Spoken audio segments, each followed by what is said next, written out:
Well, now let's turn to the most popular app in the world, TikTok. Joining me to talk about it and its security concerns is Internet 2.0 founder Robert Potter. Thanks for your time, Robert. The White House has given the US government agencies 30 days to delete the Chinese-owned app, TikTok, from all federal devices and also any of their computer systems as well, because of security concerns. What actually are the security concerns with TikTok? You've done a lot of research in this area, and yet billions of people the world over still have this app on their phone. Yeah, it's really interesting that the Americans have taken this step. There's a lot of concerns about TikTok and what it does. It's an application that's owned by a company called ByteDance, which is headquartered in China. So it comes from a very different privacy culture to our own. It's covered by national security legislation in China from 2017 and counterintelligence legislation from 2014, which says that it has to help China support its national security objectives, and it has a responsibility to not tell users when it's engaged in surveillance. In the last few months, TikTok has also been caught using its application to surveil journalists that were studying the application. So Emily Baker-White from Forbes was researching the application. She was talking to insiders within the company.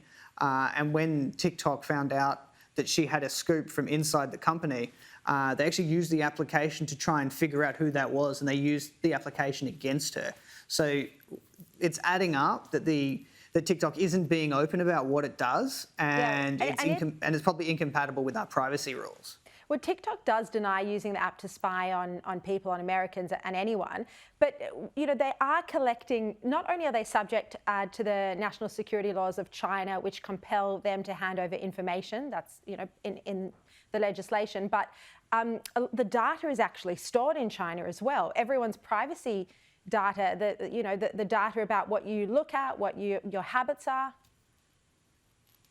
Yeah, well, they claim that they don't store data in China, but when we sandboxed the app and studied it, we saw that it was regularly connecting to Chinese servers. So it wasn't as clear-cut that they separated the application from the mainland.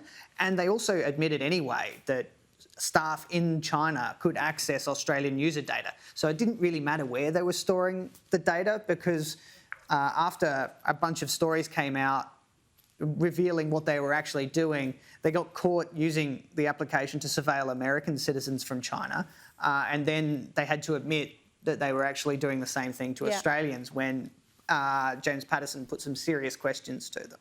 So should we be banning it in Australia? Well, I think that there's a lot of apps from China that are very popular in Australia. TikTok's not the only one. There's also WeChat, which famously banned the Prime Minister during the election, which is a pretty blatant act of political speech. That was Scott Morrison. Deplatforming the Prime Minister. Scott Morrison. Yeah, Prime Minister Morrison.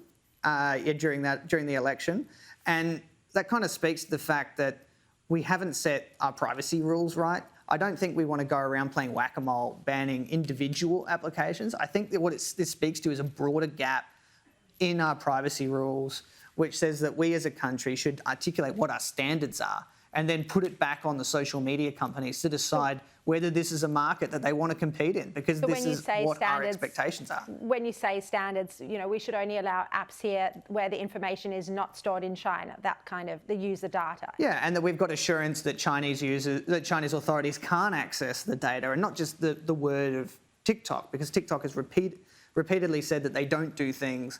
And then journalists doing good journalism and researchers like us have caught them doing exactly the opposite. For example, they said that they don't track the location of their users and they don't access the contacts. But when we studied the application, we found it regularly tracking the location of users down to the latitude and longitude coordinates. So bizarre that anyone would have this on their phone. Anyone who remotely has sensitive information, certainly not journalists or anyone in government, any politicians. I don't know if there are politicians on it, because I'm not on it, but as a way to reach their constituents, it's just not worth the risk.